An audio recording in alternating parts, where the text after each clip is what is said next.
Oke, Pak Ustadz, saya mau minta pendapat dulu. Oke. Gibran di mata Anda deh. Ya, Secara orang dan kinerja boleh. ya. Terus terang aku tuh baru pertama kali nyebut nama secara out loud itu adalah Gibran. Jadi Mas Gibran harus merasa sangat berbangga ketika aku nyebut nama karena sebelum Gibran itu tidak ada orang yang aku sebut namanya secara out loud. Oke. Artinya kan dia sangat spesial ya bagi aku ya. Gitu. Nah, ini sebenarnya salah satu saya bikin konten jubir rezim ini karena jubir rezim yang lain tuh pada sorry. pada Bener. jujur. Aku kalau mau siapa tadi? Fahri Hamzah. Oh gitu. Jubir rezim yang lain pada Saya nggak ngomong Fahri Hamzah. Jubir yang sekarang Bakom. kan Pak Hasan Nasbi Bukan, sama Pak maksudnya Kodari. Apapun itu pemerintah misalnya BGN ditanya ini kenapa gini, pasti jawabannya absurd. Iya. Apa ditanya apa, jawabannya absurd. Menteri juga gitu. Saya kalau jadi Fahri Hamzah misalnya ditanya, ini gimana Gibran? Ya bang, sorry bang, gitu aja. Sorry bang, emang caranya begini bang. Izin Sorry, bang. ketua. Izin bang, ya emang ini emang agak curang sih bang. Tapi ya memang gimana, benar bang? sih. Begitu daripada ya ini kan. Tapi kenapa nggak sekali-kali Gibran ada di sini gitu ngobrol bareng sama kita gitu?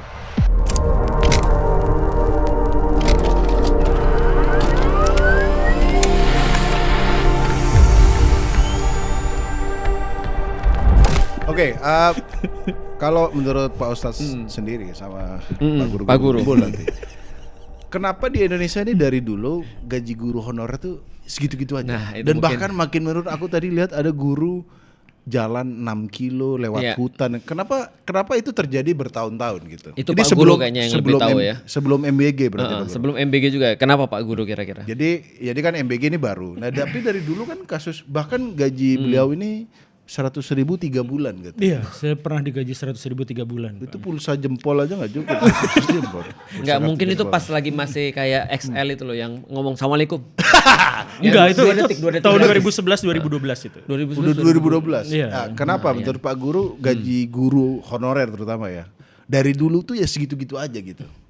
Ya, jadi pendidikan itu adalah bidang yang paling sulit dijual dalam situasi politik. Coba contohnya kemarin ya. Iya. Ada hari buruh. Buruhnya demo, Prabowo-nya datang, ngasih sembako, wik gitu. Wik-wiknya nggak ada. Iya. Nggak ada. Gak ada Maksudnya, itu. Nggak ada.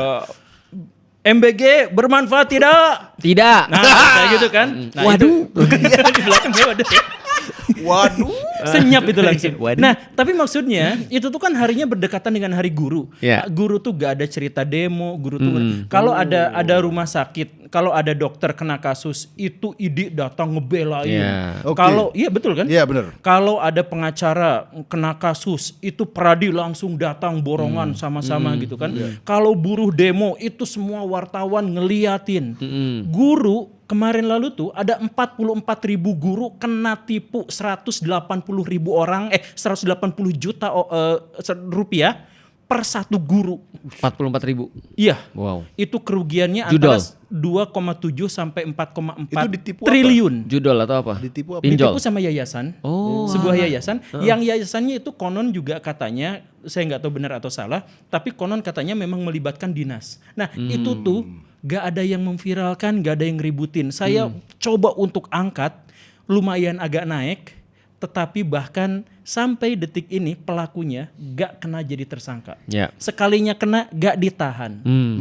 Jadi maksudnya kalau guru yang kena masalah itu senyap semuanya. Oke. Kalau ada, dan itu tuh dari zaman dulu, makanya kalau misalkan guru teriak-teriak naikkan gaji kami, itu wartawan mana yang mau ngerekam? Ya.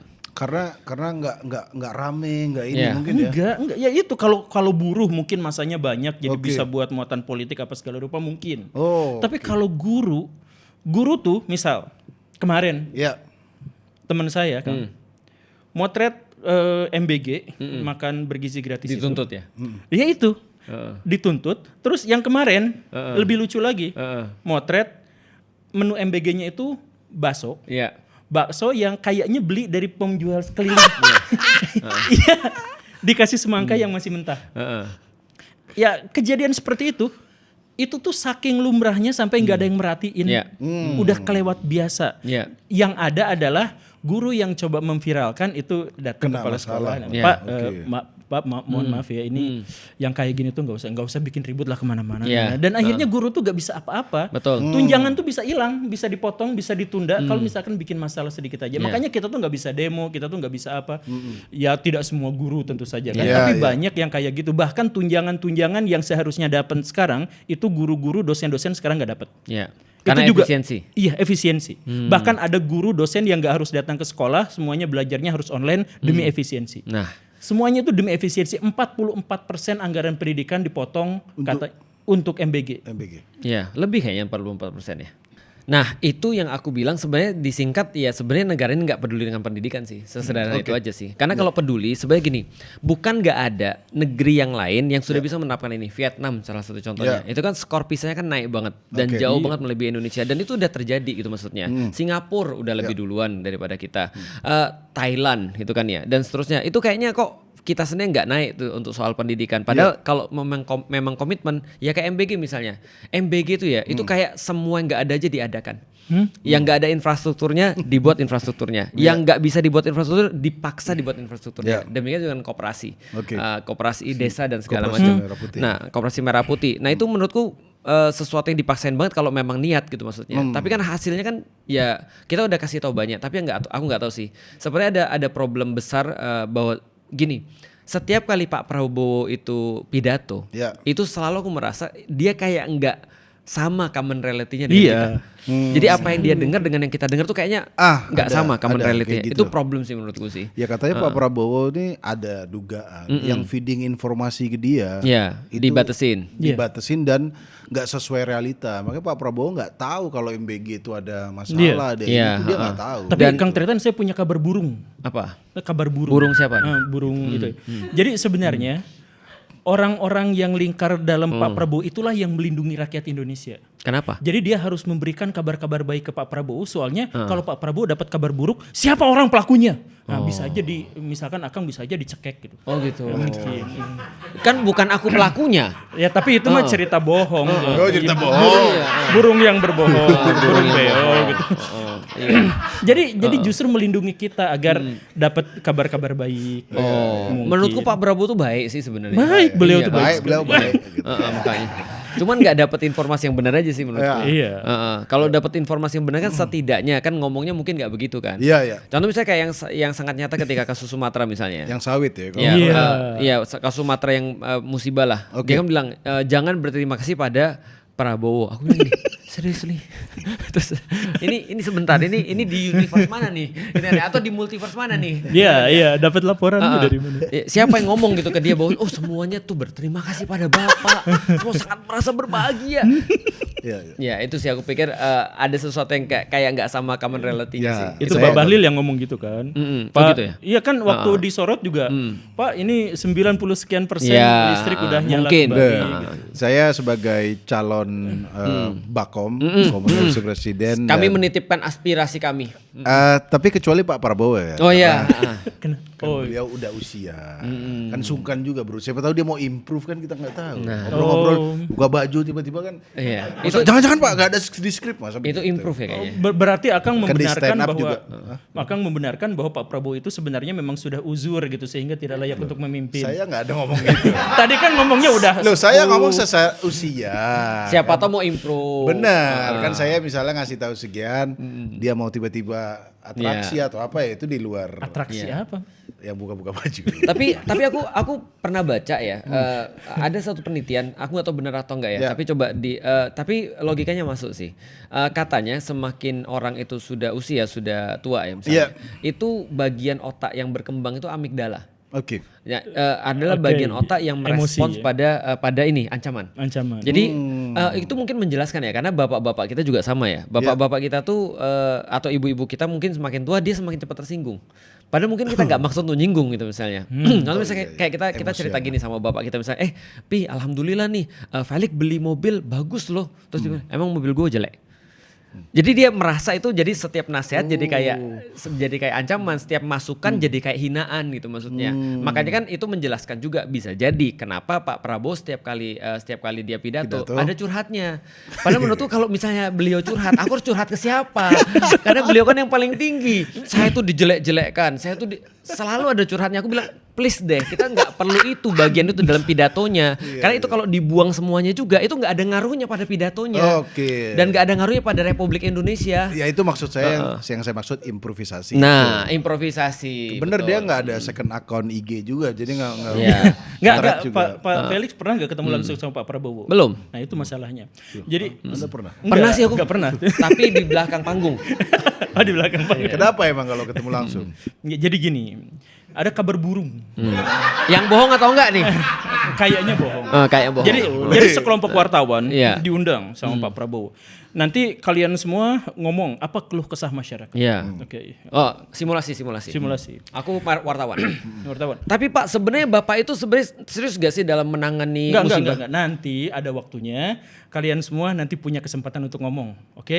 Tapi yang jelas datang dulu, nanti ada ininya, ada protokolnya segala rupanya, nanti dikasih kesempatan ngomong. Jadi kalian sampaikan aspirasi dari rakyat, saya mau dengar. Gitu. Briefnya begitu ya? Briefingnya kayak gitu. Pas sampai hari H, beliau tuh ngomong dari jam 8 sampai jam 2 malam. Beliau sendiri yang ngomong. Itu ada rekamannya kayaknya ya? Nah itu yang wartawan.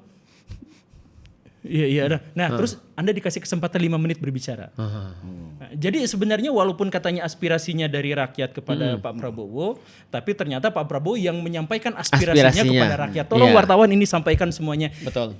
Tapi itu kabar burung. Jadi itu tidak bisa diverifikasi. Yang sudah bisa dilihat kan artinya setiap masukan pun terbilang enggak gitu. Betul, kata kabar burung itu begitu. Jadi kata kabar burung itu begitu. Artinya menurutku susah banget ya. Karena gini ya, aku pikir kalau kita boleh menasihatin ya. Namanya pemimpin itu ketika begitu kita jadi pemimpin, begitu kita sudah jadi di depan, itu pasti ada yang komentar. Mungkin nggak ada yang komentar ketika kita sudah jadi di depan. Maka jangankan, menurutku memang harus belajar jadi suami dulu sih. Kan ketika kita nyetir misalnya, istri kita tuh komentar, bibi belok kiri. Iya. Kita bilang, iya tenang, aku udah tahu aku salah. Ini membenarkan Pak Amin Rais atau gimana sih maksudnya? Bukan. Oh bukan. Jadi kita bisa harus minimal kita belajar dulu nyetir gitu kan ya. Terus ada yang komen tuh. Karena kalau kita udah megang kendali itu pasti ada yang komen. Nah, dan tidak semua komen itu menghina sebenarnya. Iya. Termasuk kita juga sama. Nah, jadi artinya ketika dapat komen udah terima aja dulu, nggak usah dibantah di situ. Karena kalau kita bantah di situ, problematikanya adalah kita kelihatan kita nggak siap. Itu problemnya. Bahkan kritik pun gak usah dikomen. Maksudnya bukan gak bisa dikomen. Jadi kritik itu adalah perspektif orang lain dalam melihat apa yang kita lakukan gitu. Dan itu bisa benar. Pak Guru dan Pak Ustadz contohin saya akan belajar itu. Dan saya akan sampaikan bagaimana cara menghadapi kritikan. Coba hina dulu. Pak Guru ini bajunya norak, Anda ijo-ijo kayak lemper Anda. Maksudnya apa ini? Reaksi yang benar. Responnya, Anda kan sebagai guru tuh harus berpakaian yang bagus, menjadi contoh murid. Anda ini stylenya kurang Anda, coba responnya gimana? Sejauh ini, inilah pakaian yang biasa saya pahami sebagai pakaian yang sopan. Tapi kalau misalkan masyarakat menganggap bahwa ini adalah sesuatu yang keliru, saya akan evaluasi, saya akan pikirkan, dan saya minta waktu sebentar untuk memperbaiki diri. Cocok jadi presiden ya? Bagus. Pak Ustadz. Hina dulu. Anda nih Ustadz, kebanyakan nonton anime. Tidak ada riwayatnya sahabat nonton anime itu tidak ada. Luar biasa. Dalilnya. Dalilnya nggak ada. Anda ini juga, kan Anda sebagai Ustadz harusnya tuh tonton film-film Arab kayak series Arab. Anda malah Jepang ini penjajah kita. Apa coba pembelaan Anda? Saya merasa tidak ada yang perlu dibela. Saya memahami perspektif daripada teman-teman sekalian dan saya berjanji untuk mencoba melakukan yang lebih baik daripada itu. Sederhana. Sekarang giliran Kang Tretan. Kan dia yang mau jadi vakum kan? Kita tes. Oke, siapa nih Kang? Enggak ada hina apapun, enggak cuma pribadi apa BGN dan lain-lain. Oke, ya misalkan ya. Kang, Anda tuh enggak lucu. sebagai komedian itu sama sekali nggak lucu. Jadi Anda selama ini tuh cuman numpang tenar dari Coki dan kemudian sekarang gabung sama pemerintah dan kemudian videonya diedit-edit. Sebenarnya Akang tuh sama sekali nggak lucu. Ngapain juga bisa bertahan di sini tuh hanya gara-gara bantuan pihak lain. Waduh. Tumit jangan diangkat, Tumit jangan diangkat. Gak ada cara komedi kok kayak julid ya. Kang, kamu gak lucu. Ini baru profesional haters. Profesional. Ya buat Pak Guru, yang namanya komedi itu preferensi. Jadi kalau merasa konten saya nggak lucu, ya Anda tidak ada kewajiban untuk menonton saya. Masih ada opsi-opsi komedi yang lain. Jadi saya tidak berkewajiban untuk memaksa Anda tonton saya, ketawain saya. Nggak apa-apa. Kalau menurut Anda saya nggak lucu, silakan cari preferensi komedi yang lain. Nah, ini masih agak melawan. Enggak, ini melawan. Ini kayak Pak Prabowo dulu. Iya. Ya udah, kayak Pak Prabowo kan dulu bilangnya gini, kalau tidak suka sama saya ya silakan pergi ke Yaman. Itu masih agak melawan. Masih melawan ya? Melawan. Harusnya. Oke. Anda belum cocok jadi Bakom. Atau sayanya yang terlalu galak pada Enggak kan kalau di kerusuhan-kerusuhan, misalnya permasalahan menteri, mereka pengen denger yang halus saja dan nggak usah pembelaan. Nggak usah pembelaan. Dan kalau ada salah langsung pertama tuh maaf. Ya misalnya ke Menteri Kehutanan kemarin tuh ke Raja Juli Antoni pas ada banjir, dia malah ngomong apa ya? Dia malah ngomong semua orang salah. Hadis atau apa gitu Betul. kalau salah ya. Makanya ngapain? Kalau itu. Itulah pentingnya belajar dari istri. Sejak kapan kita menang sama istri? Ya kan? Maka kalau sama istri ya, kita diam semua, kita bagian istri. Kalau bagian itu saya menang terus lawan istri deh. Menang terus ya? Prabowo masih melawan. Aku sama istri aku selalu bilang gini, iya nanti aku berusaha lihat ya nanti gitu. Artinya aku nggak berusaha membuat dia memahami kenapa aku milih itu. Istri saya berarti baik banget ya? Betul. Mungkin dia bukan baik tapi tertekan mungkin. Enggak, orang dia mah saya lihat ada cewek cantik aja dia langsung tawarin mau jadi istri kedua enggak digigit. Luar biasa. Siapa cewek cantiknya? Iya teman saya. Oh, teman.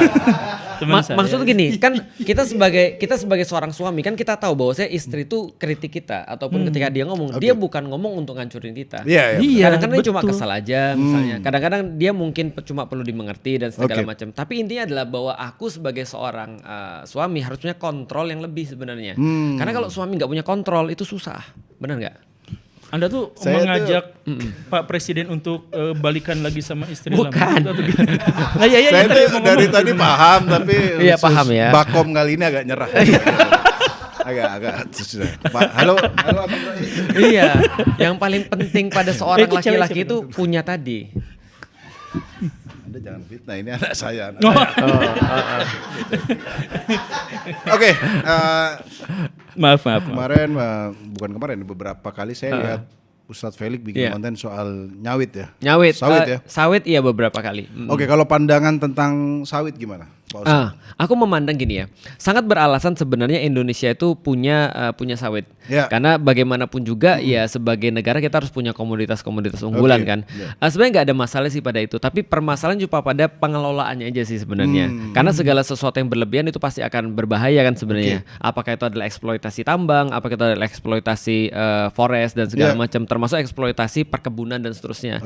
Segala sesuatu yang berlebihan kan pasti nggak baik. Nah, maka kalau kita lihat ya misalnya ya, karena kita perlu sawit misalnya, nah itu harus dihitung keperluan kita tuh sebenarnya berapa sih, dan kalau kita mau ekspor pun berapa sih yang harusnya kita ekspor yang etis secara lingkungan menurutku. Nah itu sih yang sebenarnya jadi masalah, karena yang sekarang terjadi adalah pembabatan hutan besar-besaran. Kalau kita lihat data dari Kompas yang terakhir itu ngeri banget, dan akhirnya itu punya efek, konsekuensinya adalah kehilangan banyak sekali daya tahan terhadap air, atau kemudian kelestarian alam dalam segi diversifikasi atau plasma nutfah yang tanaman ataupun binatang dan segala macam, yang akhirnya pasti mempengaruhi kehidupan orang di situ. Nah menurutku itu sih yang harus dikaji ulang sebenarnya, bukan sawitnya sebenarnya. Bukan sawitnya, Kang, pengelolaannya. Ada kejadian lucu nih Kang. Jadi gini, ada seorang konglomerat 9 naga di Indonesia. Aku tahu sih kayaknya. Berita burung apa kejadian lucu? Nggak, kejadian lucu ini. Dia punya lahan sawit gede banget, tapi dia bikin di tengah hutan. Nah, terus udah sekian diancam, ayo balikin hutannya. Bukan, itunya itu Anda telah merugikan 100 triliun rupiah. Uang negara itu dirugikan sama dia. Nah, terus apa yang terjadi? Dianya dipenjara, kemudian lahan sawitnya diambil alih sama negara, terus jadi BUMN. Jadi sawitnya tetap di hutan. Jadi bukan karena masalah deforestasi. Udah deforestasi, dipertahankan deforestasinya. Betul. Dan angka deforestasi di Indonesia di tahun 2005 itu 2 kali lipat lebih besar daripada di tahun sebelumnya. Hanya dalam waktu 1 tahun. Betul. Dan hanya diunggul oleh Brazil kan. Indonesia nomor 2 kan deforestasi. Betul. Tapi kan ya siapa tahu memang supply kita butuh sebanyak itu dan ekspor kita sebanyak itu, boleh dong nanam sawit sebanyak itu. Sudah diteliti ternyata keperluan dalam negeri itu jauh daripada apa yang kita produksi sebenarnya. Nah, tinggal itu menjualnya kemana dan seperti apa. Dan kalau memang menjual kan balik lagi ya. Negara-negara lain juga punya banyak sekali sumber daya. Tapi balik lagi pertimbangannya selalu adalah antara apa yang diambil apakah sama dengan apa yang konsekuensi untuk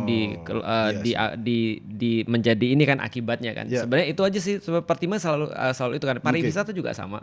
Pariwisata kalau misalnya kita naikin misalnya pariwisata di satu tempat pasti ada efek-efeknya. Nah, apakah yang didapat itu lebih besar daripada yang kita keluarkan? Selalu begitu kan kalau soal bisnis kan dan soal etika sebenarnya. Saya soal pariwisata saya pengen ngomong kan. Boleh. Jadi gini, saya tuh marah luar biasa waktu ada kejadian.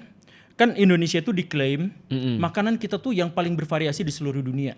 Cina punya ratusan, India punya ratusan, kita punya 6.000 jenis makanan. Keanekaragaman. Karena apa? Karena setiap suku punya beda-beda. Kemudian kita dipengaruhi sama Cina, dipengaruhi sama India, dipengaruhi sama Belanda. Jadi jumlah makanan kita tuh banyak. Kemudian kita tuh punya Selat Malaka. Itu adalah selat paling ramai di seluruh dunia. Kemudian wilayah Indonesia itu adalah wilayah yang strategis. Saya berpikir kalau dijadiin tempat pariwisata Indonesia itu ideal banget karena jangkauannya dan kita tuh ada di setengah populasi global. Setengah populasi global itu kan Asia Timur, Asia Selatan, Asia Tenggara kan. Jadi kalau kita buka tempat pariwisata, kita tuh langsung makmur kan. Cuman masalahnya sesederhana, makanan yang katanya banyak itu yang mempopulerkan itu YouTuber asing. Terus iSoSpeed datang ke Indonesia, mempopulerkan Indonesia, orang kitanya diem-diem aja. Kemudian kemarin Thailand itu sampai buka besar-besaran pameran ketika ada Street Fighter, kan pemain Street Fighter diantaranya dari Thailand, digede-gedein gitu. Sedangkan kita nih ada di film Dragon Ball itu pas pertandingan itu yang itu kan ornamen Bali kan, itu inspirasinya dari Bali. Yang ada pura-puranya itu. Itu gak ada satupun di antara kita yang mempopulerkan bahwa ini tuh dari Indonesia, ayo datang ke Indonesia, kita bikin Taman Dragon Ball dan sebagainya. Kita tuh gak pernah dengan apa yang menjadi keinginan dari rakyat dunia. Padahal itu anggarannya tuh gede banget. Itu tugas rakyat atau tugas Raffi menteri? Ahmad. Raffi Ahmad lagi sibuk jadi duta BPJS. Betul. Baru ada ini baru ya. Betul. Wilayah mana di dunia ini yang sestrategis Indonesia? Setengah populasi ngumpul di sini. Orang Jepang, orang Korea, orang Cina negara industri. Kalau butuh minyak dia ke Timur Tengah lewat Selat Malaka. Orang Timur Tengah itu lagi membangun gede-gedean, pasti butuh orang Cina, orang Jepang, orang Korea lewat Selat Malaka. Betapa besar Selat Malaka di situ tuh, Kang. Negara sekecil Singapura aja dapat keuntungan luar biasa, dapat pendapatan per kapita yang luar biasa dari situ. Indonesia nggak ngapa-ngapain. Kemudian Indonesia punya Bali, punya keanekaragaman hayati, punya keanekaragaman budaya. Indonesia itu adalah salah satu negara yang paling bikin nangis orang lain karena betapa luar biasanya Indonesia. Ya enggak, kalau Pak Guru tadi itu salah pemerintah apa? Ya iyalah. Rakyat. Pemerintah berarti ya? Iyalah. Ya Cina iSoSpeed datang ke situ aja langsung disambut. Pemerintah tuh datang langsung jadi pameran apa segala rupa. Kita disinggung begitu banyak dari film kartun, film Hollywood segala rupa. Ada Krakatawa, kan? Ya seharusnya, iya kan? Iya. Betul. Taman SpongeBob gitu bikin di situ atau apa gitu. Bikini Bottom. Iya, Bikini Bottom. Bikini Bottomnya Bunaken disebut jadi Bikini Bottom gitu. Kita Krakatau meledak, dunia kerepotan tuh. Harusnya kita bikin sesuatu yang meledak lagi. Krakatau gitu kan ya. Rinjani 4 kali lipat. Betul. Tambora 2 kali lipat. Tapi ada yang menarik gini. Aku mau ngajuin gini kalau misalnya diterima ya. Boleh, saya mumpung kan ada Jubir Rezin. Jubir, silakan. Nah, jadi gini. Dulu di zamannya Sulaiman Al-Qanuni itu dibiasakan pejabat-pejabat negara itu dikasih kontrak kayak swasta. Jadi cara mengangkat pejabat negara tuh pakai kontrak kayak swasta. Jadi contoh kayak gini ya. Oke, misalnya contoh Sulaiman Al-Qanuni yang tercatat tuh bilang gini. Ini ada Idul Adha besok. Nah, ini kita sudah punya keperluan data dari tahun lalu. Ini datanya segini. Kamu bisa nggak untuk memenuhi ini? Kalau aku bisa, aku angkat jadi project ini. Tapi kalau kamu nggak bisa, aku hukum. One prestasi, ya kan? Jadi contoh kayak gini, misalnya ada kontraktor mau bangun rumah kita, misalnya kita udah kasih desainnya dan segala macam. Oke, bisa berapa lama? 1 tahun. Berapa yang aku harus bayar? 4 miliar misalnya, taruhlah seperti itu ya. Oke, berarti kalau misalnya kamu nggak selesai, gimana? Dia bilang setiap hari daripada keterlambatan itu berarti kerugian bagi Anda. Karena Anda kan harusnya udah tinggal di rumah ini kan ya. Maka aku akan kompensasi. Kan ada one prestasi kan ya. Setiap hari segini. Nah, berani nggak orang-orang pemerintah digituin? Karena harusnya kalau mereka mau berani terima duit untuk sesuatu yang mereka kerjakan, berarti mereka harus terima konsekuensi, punishment atas sesuatu yang mereka gagal kerjakan. Kang Tretan kerjanya tuh gitu. Gimana? Anda kan dikasih, Anda harus menenangkan rakyat Indonesia. Nggak ada. Oh, nggak ada. Kalau nggak tenang, nggak ada. Tuh Iya. pemerintah berarti enggak. Ya, tapi kayaknya susah di negara ini. Orang BUMN aja utang ke. Nah itu dia tuh. Nah berarti kan itu kan one prestasi kan ya. Artinya kan harusnya kalau ada orang yang lain yang mengisi posisi kamu, harusnya dia bisa melakukan. Artinya orang yang tahu diri akan mengatakan oke, aku nggak bisa nih, karena aku nggak jamin, karena aku nggak mau untuk di punishment. Gitu. BUMN jadi rugi ya. Ya itu cerita saya yang tadi itu, yang sawit, yang sawit kan diambil alih jadi BUMN. Waktu swasta tuh untung besar, jadi BUMN tuh jadi rugi. Garuda rugi. Ya Garuda rugi. Garuda nggak ada pesaing loh. Iya. Kok bisa? Maksudnya Garuda rugi sementara yang lain tambah besar. Tapi gaji karyawannya gede banget. Nah, walau misop kan rugi kan pasti ada sesuatu besar pasar daripada tiang. Kalau dari pembahasan kita tadi semua ya, ini kan sebenarnya negara mikir nggak sih dari apa yang Pak Ustadz pikirin? Ya nggak, Pak Guru tadi concern pariwisata kenapa kayak gini? Pertama kita harus bedain dulu. Mikir nggak mereka? Ini ada satu konsep penting yang aku lihat di beberapa podcast harus diluruskan. Beda antara negara sama pemerintah. Nah itu dia. Nah, itu penting banget soalnya. Betul. Kalau negara itu Indonesia, negara itu adalah ide. Sedangkan pemerintah itu adalah karyawan yang diangkat oleh rakyat. Berarti pemerintah punya nggak pikiran seperti Pak Ustadz dan Pak Guru? Kira-kira. Gimana jujur ya? aja, jujur nggak apa-apa. Pak Prabowo sering ngomong gitu. Gimana? Kami akan layani rakyat, kami akan membela rakyat, gitu kan ngomongnya. Jadi memang ya antek. Iya. Suaranya mirip lah ya. Badannya juga. Iya, badannya mirip. Oke, Pak Ustadz. Mikir nggak? Pemerintah tuh mikir nggak apa yang dari tadi kita omongin ini? Mengenai mikir atau enggak, aku pikir mereka pasti punya klaim ya. Tapi dari apa yang kita rasakan, aku belum melihat pemikiran mereka sampai di situ sih. Karena harusnya kalau mereka mikir di titik itu, ada satu quotes yang aku harus bagi hari ini. Peradaban itu tegak karena orang sudah selesai dengan urusannya sendiri dan mau berbagi dengan orang lain, mau peduli dengan orang lain. Tapi kalau dia belum selesai dengan dirinya sendiri, dia nggak akan mungkin bisa berbagi dengan orang lain.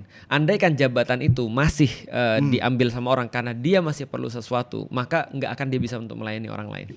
Tapi masalah pejabat kan kayaknya udah kaya-kaya nih. Enggak, kok Anda jadi mihak ke kita sih? Enggak, ini kan harusnya kita yang nanya, ini biar pemerintah tuh. Biar kelihatan pro rakyat. Iya. Ya, tapi kalau teori itu pejabat kan kayaknya harusnya udah kaya-kaya, udah punya mobil. Betul. Tapi kenapa mereka masih nilep lagi? Nah, berarti mereka belum selesai dengan dirinya sendiri. Karena selesai dengan diri sendiri itu tidak ditandai dengan orang sudah cukup sebenarnya. Tidak ditandai dengan orang punya duit banyak. Cukup itu bukan cukup harta, tapi cukup itu perkara cara pandang sebenarnya. Maka zaman dulu ada siapa Agus Salim yang ngontrak sampai mati ya. Iya. Lalu terus kemudian ada beberapa orang-orang kita yang memang ya pionir-pionir yang memang mereka mau berbagi pada orang lain. Jadi niatnya itu adalah karena aku mau buat orang lain tuh baik gitu maksudnya. Bukan karena aku. Nah, dari titik itu contoh ya, apakah orang merasa cukup atau tidak? Gampang. Pejabat-pejabat ini lihat aja rumah-rumahnya. Sesederhana itu sebenarnya. Apakah sesuatu itu lebih daripada yang mereka perlukan? Mohon maaf nih. Ada nggak sih Kapolri misalnya, ataupun yang jabatannya setingkat dengan itu, tapi terus kemudian rumahnya nggak mewah, sesederhana itu kan? Karena kalau mau mewah rumahnya, harusnya Anda jadi pengusaha dong, jangan jadi pejabat gitu maksudnya. Aku dari awal sebelum aku masuk Islam aja, bapak aku ngomong gini, Lik, profesi-profesi tertentu itu ada konsekuensinya. Contoh misalnya guru tuh nggak bisa mewah. Begitu guru mewah, murid-muridnya akan bingung, ada konflik di dalam kepala dia. Ustadz itu nggak bisa mewah. Nggak boleh kaya ya. Nggak boleh mewah. Karena begitu ustadz itu mewah, orang jadi mikir yang dia sampaikan ini apa sebenarnya. Sederhana. Betul. Katanya suruh sabar. Katanya suruh syukur. Itu kan ya. Apa kamu nggak cukup dengan dunia yang Allah kasih pada kamu misalnya dan seterusnya. Iya. penguasa itu kayaknya menyakiti orang, mewahnya menyakiti orang. Itu nggak bisa tuh. Kalau lu mau mewah, kalau lu mau jadi mewahnya atau kayanya menginspirasi orang, jadilah komedian, jadilah pengusaha. Itu menginspirasi orang. Dulu dia tuh miskin, tahu nggak? Dulu dia tuh office boy, tahu nggak? Tapi karena dia rajin dan dia tuh tekun, maka dia jadi begini. Teknokrat nggak ada masalah.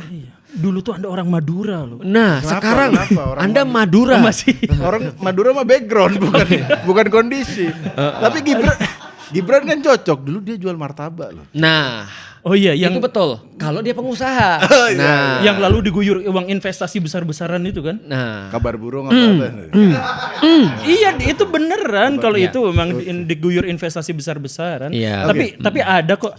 Saya mau ngebelain pemerintah, Kang. Sekarang saya posisinya di mana? Kang, ada kok bagian dari pemerintah Indonesia. Ijo tuh memang senantiasa nggak jelas ya. Lu lihat nggak sekarang orang-orang bermasalah ijo semua?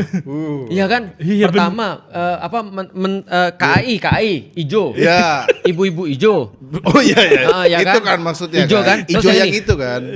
Kamu itu saya lihat tidak pantas. Ijo. Iya kan? Ada lagi. Tahan itu. Semua ijo semua tuh. Ijo Itu yang yang mana? di kemarin itu juga Baju hijau ya? dia juga kan pakai lambang hijau tuh. Wah, itu aku nggak ikut-ikutan tuh. Gitu. Gua nggak ikut-ikutan. Enggak. Gua nggak ikut-ikutan. Banyak ngomong siram. Itu pakai baju ini nih Libya. Libya ya. Jadi ya. Lanjut. Enggak, tapi gini nih, Kang. Ada bagian dari pemerintah kita bahkan jadi menteri-menteri kita yang hidupnya itu sangat sederhana, hidupnya itu fakir miskin. Siapa tuh? Tapi di zaman Orde Lama, Syafruddin Prawira Negara, Pak Sukami, itu sampai istrinya tuh jual gorengan. Menteri Kemakmuran, istrinya jual gorengan, nggak makmur, karena posisinya selalu sama. Kami pemerintah, kami adalah orang miskin paling akhir di Indonesia. Jadi sebelum yang lainnya lepas dari kemiskinan, ya kita juga bagian dari itu. Bapakku ngomong gini, Lik. Aku tanya kan. Ini bahasa Mandarin nggak om? Wow, itu papa. Jadi gini, bapakku bilang gini. Aku kan nanya ke dia, kenapa sih kamu harus pagi-pagi? Maksudnya aku kan pergi sekolah harusnya kan nggak harus jam segini. Kenapa? Karena aku harus ke kantor pagi-pagi. Aku tanya, kenapa kamu kantor pagi-pagi? Kan kamu kan direktur. Dia bilang justru karena aku direktur, aku pergi paling pagi, pulang paling sore. Karena kalau karyawan dia akan 9 to 5. Nah, terus dia bilang gini, kata Zainuddin, kata dia nih, bukan kataku. Kata Zainuddin, dia dengar Zainuddin mulu. Pemimpin itu kalau lapar dia duluan, kalau kenyang dia terakhir. Artinya harusnya dia yang paling pertama merasakan sebelum rakyatnya merasakan. Karena yang paling karena dia tuh di atas rakyat, lebih daripada rakyat sebenarnya. Nah, ini yang kita tunggu-tunggu nih. Kapan kemudian misalnya kalau ada, jadi jangan kalian tuh justru ngomong kami tuh tinggal di mana, kami harus pergi ke DPR harus kontrakan 30 juta semalam ya. Nah, semalam 30 juta ya. Yang sekarang jadi nggak dia jadi hakim nih? Jadi MK. Saya nggak tahu. Iya kan? Maksud tuh come on gitu kan ya. Kenapa harus kamu yang jadi pertama kali menikmati dan terus rakyat jadi yang pertama kali susah gitu maksudnya. Terus untuk apa kita jadiin pemimpin? Karena pemimpin tuh namanya orang nyetir, dia pertama kali ngelihat harus tuh. Ini ada mobil di depan nih, bukan yang di belakang. Nah terus yang di depan bilang, lah kalau lu protes, lu lah yang lihat. Lah gimana? Tapi ini pada bagian ini tuh jadi tricky sih Kang. Gimana? Jadi maksudnya saya juga ngebelain. Ada yang tricky. Jadi gini, ketika pemerintah menjadi merakyat, itu tuh kita justru malah traumatik. Dulu tuh ada pemimpin yang begitu merakyat sampai dia turun ke gorong-gorong. Hati-hati. Oh iya. Bukan, ini pemerintah di negeri Wakanda. Indonesia di Indonesia. Salah, itu mau ngejok apa sih? Konoha maksudnya. Iya, jadi dulu tuh ada pemerintah yang ada pemimpin yang sampai masuk ke gorong-gorong, kemudian menggunakan pakaian yang sangat sederhana, kemudian pergi kemana-mana juga sangat sederhana, dan gaya bahasanya pun bahkan sangat-sangat sederhana sampai lawan-lawannya itu menyebut dirinya itu adalah Pak RT gitu. Nah, tapi betapapun demikian ternyata pada akhirnya beliau terlibat pada kasus yang akhirnya tidak disukai oleh rakyat Indonesia. Akhirnya muncul sebuah teori, Kang. Jadi ketika waktu awalnya merakyat itu adalah ya karena pada waktu itu dia tuh masih belum memiliki jabatan, masih jadi petugas.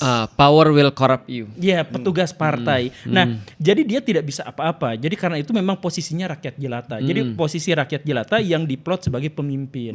Ketika dia akhirnya sudah benar-benar menjadi pemimpin, maka dia menjadi pemimpin yang sesungguhnya, yaitu pemimpin yang sesungguhnya yang dimaksud itu adalah ya berarti kan, jadi kalau misalkan ada pemimpin yang terlalu merakyat, pemimpin yang terlalu di bawah, jangan-jangan dia bukan pemimpin yang sesungguhnya, tetapi hanya wayang dari seorang dalang di belakangnya. Saya dihina-hina. Saya diam. Ya. Tapi di podcast ini, tapi benar-benar ini podcast yang paling parah nih. Kenapa paling parah? Tidak dibatasin. Loh, ini Tidak ada pembatasan. Ini niat baik daripada pemerintah. Loh, alhamdulillah akhirnya ada. Positif. Ya kan, jangan dulu tenang Kang. Ini kalau podcast emang tidak dibatasi, tapi setelah upload, pulang setelah upload. Alhamdulillah gue naik mobil sih. Iya, alhamdulillah. Oh iya gitu ya. Emang kenapa kalau naik motor? Iya, khawatir aja. Ya khawatir. Jauh kalau jauh. Jauh, iya benar. Enggak, karena ya sekali lagi tujuan saya bikin konten ini biar orang yang mau berkeluh kesah pada negara ini. Kalau saya dianggap, lu kan kenal Gibran, meskipun belum tentu dekat dengerin sama beliau, maksudnya belum tentu juga ada perubahan dari podcast ini, saya nggak tahu. Tapi at least. Tapi sering nggak sih ngobrol? Beberapa kali chat-chatan. Nggak ngajak-ngajak aku. Oke, nanti kita ngajak. Saya juga pengen dong dibales gitu sedikit-sedikit. Salah nomor itu. Itu yang kali depannya. Enggak, Kang Gibran punten, saya mah sekali lagi saya tidak oposisi terhadap pemerintah, saya oposisi terhadap kebijakan-kebijakan yang nyeleneh. Nah, yang kebetulan dilakukan oleh pemerintah. Nah, itu masalahnya. Misalkan pengangkatan Gibran gitu. Itu kan salah satu. Nah, saya tuh pengen ngobrol. Enggak menghujat, enggak cuman pengen ngobrol fakta. Kapan kita pernah menghujat? Iya, kita enggak pernah. Justru kita yang dihujat kan, maki dijelek-jelekin. Oke, nanti saya akan pertemukan beliau-beliau nih dengan. Beneran ya? Saya usahakan karena kan beliau pasti sibuk. Di Bebek Carok ya. Kontrak Sulaiman ini. Di Bebek Carok. Di Bebek Carok ya. Kan kemarin di Bebek Carok kan? Iya, di Bebek Carok. Atau saya pura-pura aja saya konten. Nanti tiba-tiba kalian datang menyergap. Halo. Kenapa dikasih tahu? Waduh, ada orang-orang Lalu tiba-tiba di belakang ada tentara kayak gitu. Panji katanya mau ketemu. Aku gak tahu Panji ketemu tapi apa. Tapi nggak pernah ngobrol. Nggak pernah ngobrol. Cuma dianya sendiri emang ya enggak ada masalah. Ini kan gurunya. Enggak. Oh enggak. Enggak lah. Tadi itu ngomong muridnya, Kang. Oke, kalau gitu. Sudahlah. Buat teman-teman yang punya pendapat lain boleh tulis di komen tentang negara ini. Sekali lagi ini bukti bahwa nggak ada kok pembungkaman gitu. Setuju. Kita ada di rumah buzzer. Dan yang paling aku syukuri ini serius yang paling aku syukuri ya. Di tahun-tahun ini ya, di tahun setelah 2024 lah setelah Pak Prabowo jadi presiden ya. Dan juga secara umum rakyat Indonesia walaupun udah melalui perjalanan panjang mulai muncul budaya diskusi. Tapi belum sampai pada pemerintah. Maksudnya di antara influencer itu sudah mulai muncul bahwa saya berbeda pendapat itu tidak harus benci. Udah mulai muncul budaya berdiskusi. Itu yang paling penting sih sebenarnya. Tapi di Aiman berantem Pak, benci-bencian. Nah itu yang bagian atas saja. Itu yang tidak pakai skrip saya itu. Harusnya Anda ngomong sama Pak Aiman itu. Kalau saya jadi Aiman saya bius dulu orang-orang gitu. Ngomong apa tadi bilang semua keluar. Iya. Atau langsung sniper bius. Tembak gajah. Kasih semuanya Bebek Carok. Bener biar. Dari tadi penutupan gak beres-beres. Oke, kalau gitu terima kasih sudah menonton Jubi Rezim. Sampai ketemu lagi di episode selanjutnya. Dadah.